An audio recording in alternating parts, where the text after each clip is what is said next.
7ஆம் பாவம் முடக்கானால் உங்களுக்கு வந்து என்ன பலனை கொடுக்கும்னா, 7ஆம் பலன் என்பது வந்து களத்திர சாலம் என்பது தொழில் பார்ட்னர், கூட்டு தொழில், இது சம்மந்தப்பட்டதெல்லாம் சமசப்தம். இப்போ நம்ம நண்பர்கள் கூட அந்த சமசப்தம் தான், கூட்டு தொழில், மனைவி எல்லாம் அதுதான். அப்போ அந்த பாவம் கெட்டு போச்சுனாக்க இதெல்லாம் வந்து உங்களுக்கு வந்து பிரச்சனை இருக்கும்.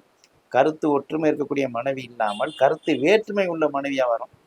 இன்னும் சொல்லப்போனால் உங்கள் அடிப்படை ஜாதகத்தில் வந்து அந்த 7ஆம் பாவத்தில் சனி, செவ்வாய், ராகு இது மாதிரி கூட்டுக்கிரகங்கள், அசுவகிரகங்கள் இருந்து அதுக்கு சுபபார்வை இல்லைனாக்க கண்டிப்பாக வந்து இங்கே சொல்லக்கூடிய அந்த பலன் வந்து அந்த 7ஆம் பாவம் கெட்டு போச்சுன்னா அப்படியே இருக்கும். கருத்து வேறுபாடு, பிரச்சனை, பிரிவினை, விவாகரத்து இதெல்லாம் நடக்கக்கூடிய வாய்ப்பு இருக்கும். சுபகிரகம் பார்வை இருந்தால் சண்டை சச்சரவோடு போகும்.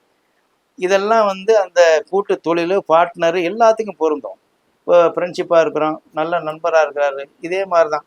நல்ல கிரகம் இருந்தால் பிரச்சனை வந்தாலும் மறுபடியும் கூடிக்கிறவங்க, கெட்ட கிரகம் ஆதிக்கம் இருந்தாக்கா நிரந்தரமான பகை, அப்புறம் உங்களை பழிவாங்கப்படுறது, இது மாதிரி சூழ்நிலாம் கூட 7ஆம் பாவம் அது மாதிரி ஒன்று இருக்கும்.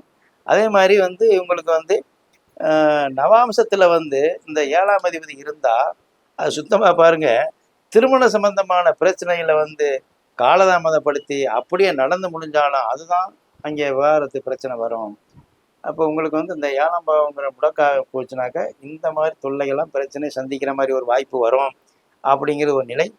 இதுக்கான பரிகாரம் என்ன அப்படின்னாக்க குறிப்பாக பாருங்கள், திருப்பரங்குன்றம் முருகப்பெருமான் சென்று உங்களுக்கு வழிபடலாம். அடுத்து வந்து உங்களுக்கு வந்து திருச்செங்கோடு, அதாவது வந்து அர்த்தநாரீஸ்வரர் அப்படின்னு சொல்லப்படும், திருச்செங்கோட்டில் வந்து அர்த்தநாரீஸ்வரர், இந்த வழிபாடும் உங்களுக்கு வந்து சிறப்பை தரும். குடும்ப வாழ்க்கையில் பெரிய குதர்க்கங்கள் இல்லாமல் கூட்டு தொழில் சம்மந்தப்பட்டது, பார்ட்னர் சம்மந்தப்பட்டது, இந்த மாதிரி வந்து நிலைகளாக நீங்கள் சந்திக்கிற பொழுது பெரிதும் பாதிப்பு இருக்காது.